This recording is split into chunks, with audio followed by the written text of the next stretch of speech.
Clarify ko po ay kanina sinabi nyo na in-encourage nyo ang PNP na i-encourage yung suspect na lumaban Yes. para mapatay. Para It Salamat depends tayo, on, Mr. Chair. ano na natin yan, ma'am. That's your view, that. It's not my view only, Mr. dumaan Chair. ng- Thank you for hindi putting ka it on dumaan the record. pagka-mayor, pagka-prosecutor. Ako, alam ko, dumaan ako prosecutor, mayor, presidente, alam ko ang trabaho ko. Yung iba naman, takot. Lalo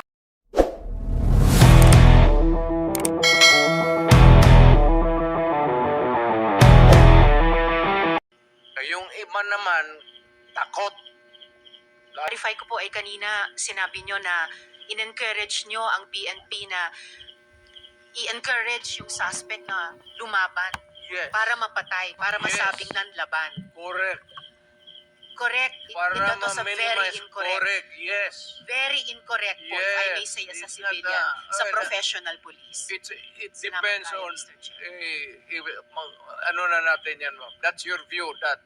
It's not my Hindi view ka only, Mr. dumaan Chair. ng- Thank you for hindi putting ka it on dumaan the record. pagka-mayor, pagka-prosecutor. Ako, alam ko, dumaan ako prosecutor, mayor, presidente, alam ko ang trabaho ko. Sabihin mo, putang ina, puminto ka pag hindi. Tutudasin kita. Yun ang, lalo ng pulis. Putang ina itong mga pulis. Pagka pumasok yung pulis doon, hindi mo sabi, hoy, pulis, huminto ka. Puntahan mo yung pulis, sabihin mo, mga pulis, kung mga tao na harapin ko, dito total, let us be, labas na lang natin yung, pati yung lungguay.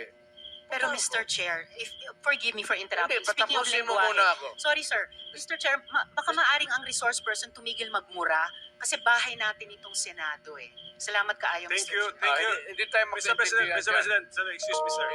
Senator Bato. Senator, may I Yes, sir. Go ahead. interject? Lahat itong sa right side ko, dumaan ito ng Chief of Police, Police Director. Oro, commander ng death squad yan. I thought there was no existence. Trabaho ng pulis yan. Literally, hindi mo sabihin ng death squad. Yung isang senador, yan ang nakaupo dyan, si Senator De La Rosa. Death squad rin yan. Because they were police directors handling the controlling crimes in the city. So, pag sinabi mong death squad, it's a very loose term na ginagamit mo lang parang ganon easily. Lahat yan sila, ito, si Danao, ayan o. Ayan, nagdadasal kasi sa kasalanan niya siguro. Magkano bang, ilan bang pinatay mo? Dumaan yan. Ito, De La Rosa. Tanungin ko sila ngayon. Tanungin ninyo. Openly, lahat yan dumaan pagka-police chief. Pati yan si Gamboa. Tanungin ninyo. Danaw, kung may utos ba ako na patayin ninyo yung tao na nakatali yung paa, pati kamay sa likod, or assassinate them. Ang sinabi ko, ganito, prangkahan tayo, encourage the criminals to fight. Encourage them to draw their guns. Yan, buhay yan. Ayan ang sila, yan ang instruction ko. Pati yan si Koy. Encourage, pati yan si De La Rosa, encourage them lumaban. Pagka lumaban, patayin ninyo para matapos na ang problema ko sa siyudad ko. Noong na-presidente ako, ganun rin sa command conference. Diyan sa Malacanang. Yan ang utos ko. Bakit ko pagbigyan important? Mag-criminal, they go after the innocent people robbing. Mabutit na lang sana kung aakyat ng bahay. Mayor ako matagal. Aakyat ng bahay, magnakaw, re-rapin yung bata, re-rapin yung babae, tapos papatayin. Kung ikaw ang mayor, how do you deal with the problem? Ano Mr. kaya ang tingin ninyo sa...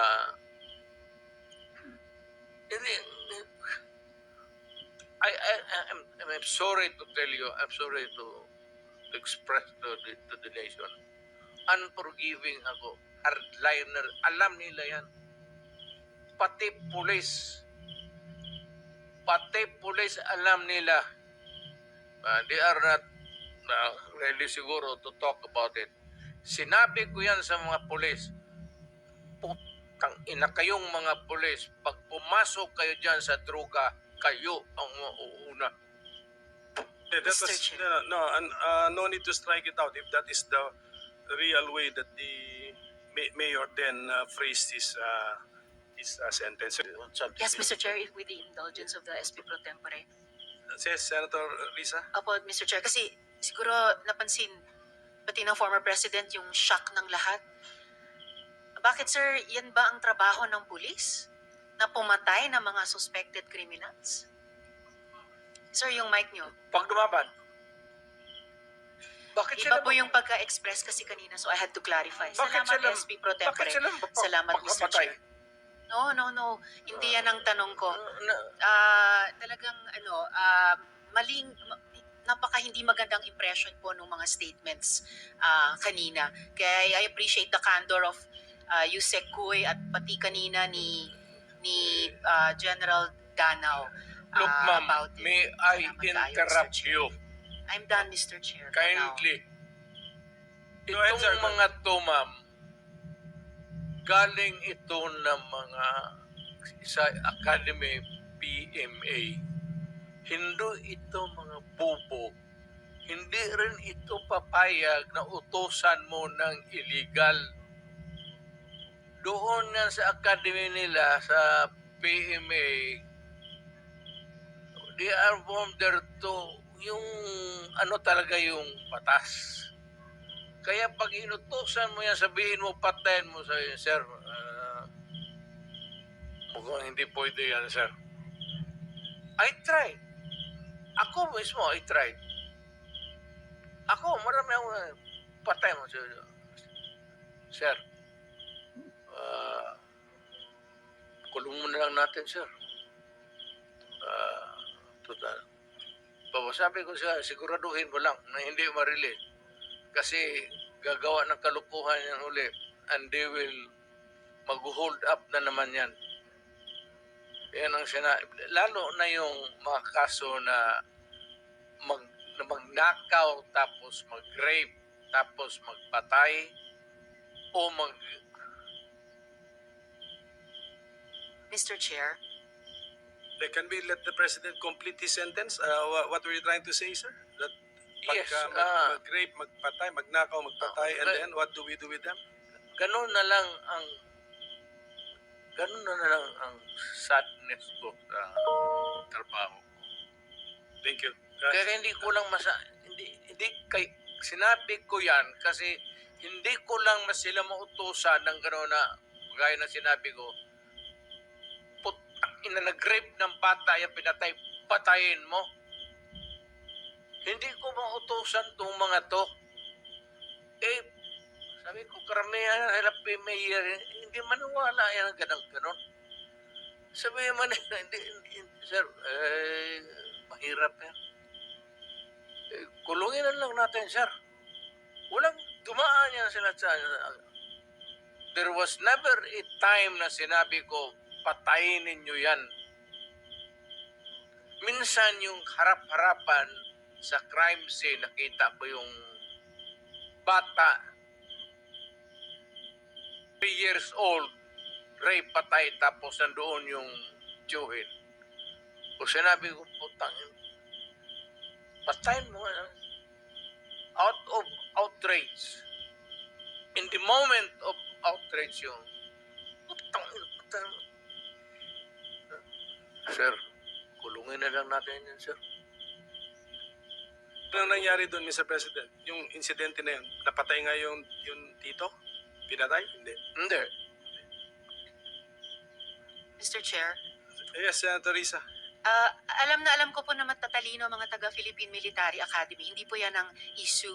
Ang kinaklarify ko po ay kanina sinabi nyo na in-encourage nyo ang PNP na i-encourage yung suspect na lumaban Yes. para mapatay, para Yes. masabing nanlaban. Correct. Correct. Para Ito to sa very ma-minimize. incorrect. Correct. Yes. Very incorrect po, if I may Yes. say, as a It's not civilian, sa okay, professional police. It Salamat depends tayo, on Mr. Chair. ano na natin yan, ma'am. That's your view. It's not my Hindi view ka only, Mr. dumaan Chair. ng- Thank you for hindi ka putting it on dumaan record. pagka-mayor, pagka-prosecutor. Ako, alam ko, dumaan ako prosecutor, mayor, presidente, alam ko ang trabaho ko. Yes, Yan salamat ang totoo tayo, Mr. dyan. Chair. Hindi ka nagdala ng syudad eh. You never Totoo had po, a Mr. chance Chair. to solve the problem of a community. Thank you, Mr. President. Thank you for Senator, putting it on Hindi record, tayo Mr. Chair. magkaintindihan dyan. Senator Estrada has the floor. Thank you, Mr. Chair. At Alam kung niyo, pabalikin ako, sir, gagawain ko uli yan. Dublado. Your Honor. silence please. Osaa, silence the gallery and those who will do that again, exclude them from the hearing hall. Gallery, please do not encourage me. Huwag nating kalimutan, may bombshell na inamin ang dating presidente kanina. Sinimulan niyang i-implicate, ilaglag yung mga ilan sa mga dating PNP officials natin na involved daw sa Davao Death Squad noon. Pero sila mismo, sinabi nila na may death squad sila. Siya. Bagamat hindi daw pulis, may death squad siya. Yun yung iniimbestiga nga natin dito, Mr. Chair. Yung war on drugs, yung extrajudicial killings na nangyari nung war on drugs, sinimulang modelo sa Davao noon, tapos iniimbestiga natin kung yun ang ginamit na template o modelo para i-scale up nationwide. So, bombshell yung sinabi po ng dating presidente na meron na silang death squad. Ano man ang pangalan yan, police o non-police ba yan?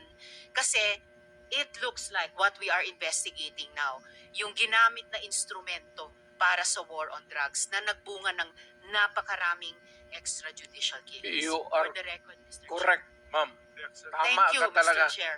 Tama ka talaga. So, ganito na lang. Huwag na lang yung pulis. Kawawa yan, wala yung sa experience, Davao.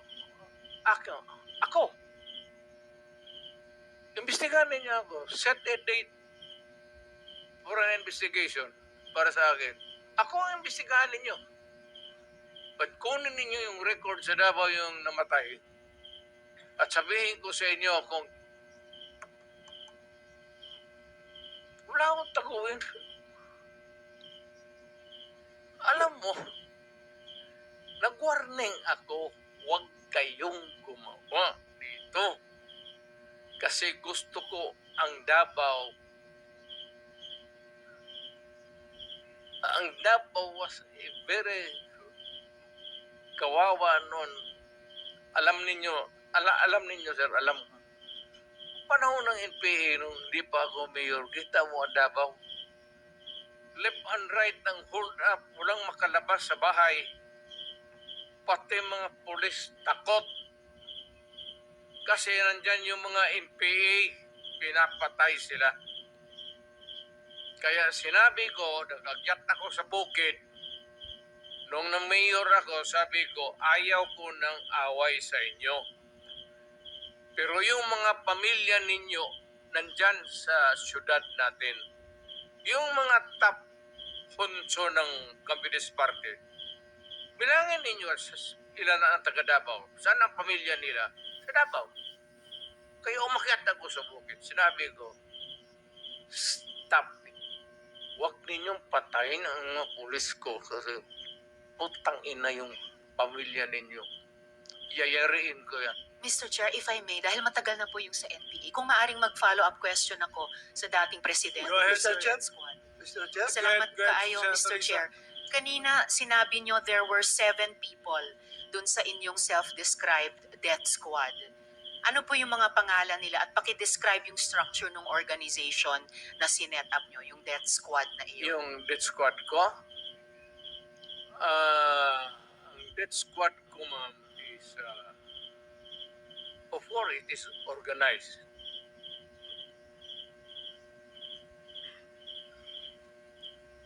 Mga dyan lang. Ano po yung structure ng organization na iyon? Against criminals.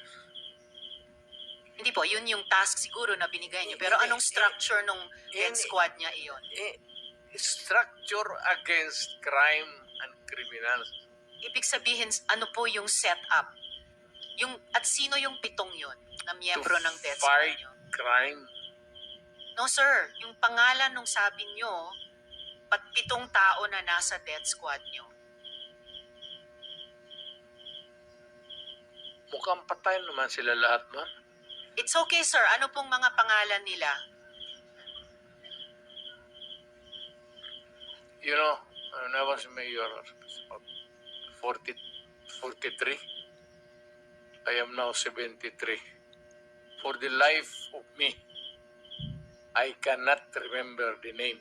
And ano po yung structure nung 7 yon? Merong bang team leader, may 2 tenyente, then may 4 pa na tao? Ano po yung structure ng organization na iyon? I said I am 73 years old.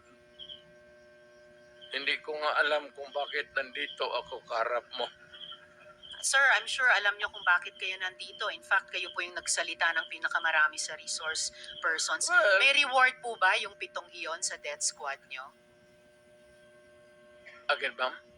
May rewards po bang ibinibigay sa mga miyembro ng death squad nyo tuwing nakakapatay sila? Police? Police ba yung death squad nyo? Yung Yun ang allegations. Hindi po, yung sinabi nyo kanina. Huwag tayong lumabas dyan. Ay, hindi po ako lumalabas. May ibang lumalabas. O Yung dito sinabi tayo po ninyong ang death squad, pinag-usapan may dito rewards po ba is yun? centered sa police na sinasabi na binabayaran. No sir, pina-follow up ko yung sinabi ninyo. Ay, yung civilian? Unprompted.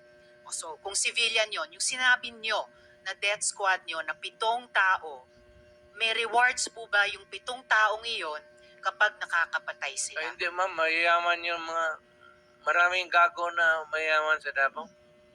Hindi Ano mo pong kaya- connection ng mayayaman sa Davao O, gusto dun sa pumatay miyembro ng ng mga death kriminal. squad? Because Ibig they sabihin- want their city to be safe. Nagbibigay sila, yung Because mayayaman, they ng want rewards sa business to death thrive. squad? Yes sir, bago po yan.